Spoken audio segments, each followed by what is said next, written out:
And then the song about, well, your cousin in Iraq. Yeah, I spoke with them about that. So. But you can say that's sort of a political song, maybe. Maybe. You know, it's more about the person than the situation around it, you know. So to me, it was just about remembering someone who was a father, you know, a husband, a cousin, a brother, and just keeping that memory alive, you know. But because of his situation, people are always going to interpret it in certain ways, which is fine. It sparks discussion, which can only be positive. You know, the more people exchange ideas, the more progression there is. Is there one reaction you had from, well, someone that came up to you? Yeah, definitely. Where people who had lost people in many different ways. You know, whether it was a father who had passed away recently, or it didn't matter if it was soldiers or not. It was, you know, people had really been able to take the song to heart and remember someone. Is there one reaction that you can describe more? Did you say, well, someone came to me when I was at a show? Yeah, I was at a show. You know, that's usually how it happened. You're at a show, hanging out, and then someone will approach you and be like, "Hey, man, I just wanted to say that, you know, that song really meant a lot at a difficult time, and when we played it tonight, you know, they were really excited we played it, you know." And we'll get emails like that as well from our MySpace from different people. We always try and respond and, you know, let them know. So that's the ultimate compliment of a song, is knowing it affected someone. Is there one song that really affected you? Ever, like in the history of music? Yeah. Yeah, there's been countless. Pick one. Bad Brains, the song PMA, Positive Mental Attitude, you know, definitely was such a uplifting song about, like, you know, just self-empowerment and, like, making sure you're always positive, you know, always look in the face of negativity with something, with a way to change it, as opposed to frustration or anger.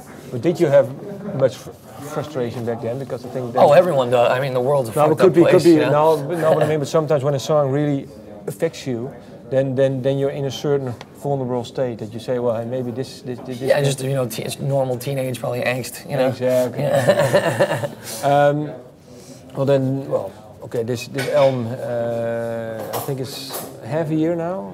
April it was released. This album. Yes. Yeah. Around then. Yeah, are there certain songs that you say, well, maybe we should have done something differently, or they have evolved, or? Well, some songs have evolved live, where you may put it, you know, there may be a cool new drum fill, or like I may have figured out a way to kind of accent something. But that's why records are just a statement in that time. You can't go back and change that, you know. So if you overthink it, you'd always like maybe tweak something, but. That's why it's cool that that's what it was, you know, like some of the most classic records have straight up mistakes on them, but you never change it because that's what made something have some personality, so. But live songs do evolve, you know, because at least maybe one or two we never played before live when you go in the studio. So as you get on stage, you may think of a cool way to do something, or, you know, they may come up with a new little guitar lick during a solo, but, you know, nothing huge. I don't listen to anything like, oh shit, we shouldn't have put that out, you know. Could be. That would be a bad feeling. Yeah, that's good. Well, any new songs written already, or? No, you know, we're really just in tour mode. So the guitar players, you know, Matt and John will probably have little ideas that they're working on when they're just, you know, warming up or something like that.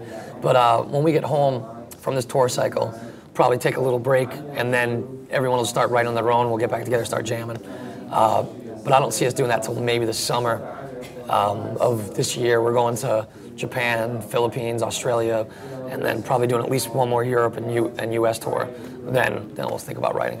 And then you stay home for a little while. Yeah, we don't, maybe not as long as the last time, but definitely for a while. We want to, you know, take time to craft the record. Okay. And record in the Foo Fighters studio again? Who knows? But hopefully, it was an amazing place. But you know, that was the cool thing about doing it. That was the first time we left home and recorded. So now maybe we'll try and go to a different environment and see how that works. So, but we got plenty of time to think about that right now. It's all about playing shows and drinking beer. Thank you.